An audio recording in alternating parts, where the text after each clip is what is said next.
মধ্যপ্রাচ্যের ভূ রাজনীতিতে গুরুত্বপূর্ণ কৌশলগত পরিবর্তনের ইঙ্গিত পাওয়া যাচ্ছে। একদিকে ইরান যুক্তরাষ্ট্রকে প্রস্তাব দিয়েছে, যদি সমঝোতা হয় তবে তারা হরমুজ প্রণালী পুনরায় উন্মুক্ত করবে। এই প্রস্তাবে যুদ্ধ থামানোর কথা আছে, কিন্তু পারমাণবিক বিষয় নিয়ে আলোচনা স্থগিত রাখবে ইরান। অন্যদিকে একই সময়ে তারা রাশিয়ার সঙ্গে প্রকাশ্যে পরামর্শ শুরু করেছে, যা এই সংকটকে বহুমাত্রিক করে তুলছে। হরমুজ প্রণালী যে বিশ্বের কত গুরুত্বপূর্ণ একটা জ্বালানি রুট, তা হয়তো ইরান যুদ্ধ না হলে আমরা অনেকেই জানতেই পারতাম না। বিশ্বের প্রায় 1/3 তেল সরবরাহ হয় এই পথ দিয়ে।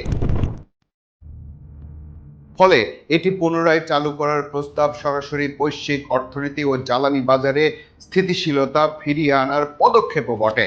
তবে এর সাথে নিশ্চয়ই অনেক কৌশল জড়িত। ইরান এখানে স্পষ্টভাবে দেখাতে চাইছে যে তারা কেবল সামরিক নয়, অর্থনৈতিক চাপের মাধ্যমেও যুক্তরাষ্ট্র ও পশ্চিমা বিশ্বকে আলোচনায় বসাতে সক্ষম। তবে এই প্রস্তাবের গুরুত্বপূর্ণ দিক হলো পারমাণবিক আলোচনা স্থগিত রাখা। এর অর্থ ইরান আপাতত তাদের পারমাণবিক কর্মসূচিকে আলোচনার বাইরে রাখতে চায়।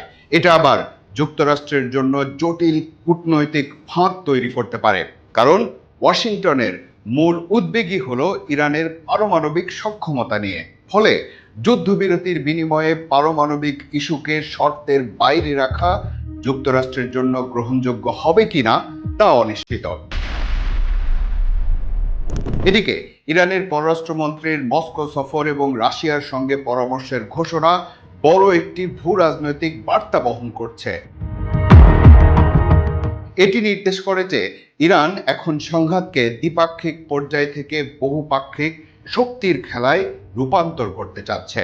রাশিয়া এখানে মধ্যস্থতাকারী বা কৌশলগত অংশীদার হিসেবে আবির্ভূত হতে পারে, যা যুক্তরাষ্ট্রের জন্য নতুন চাপ তৈরি করছে।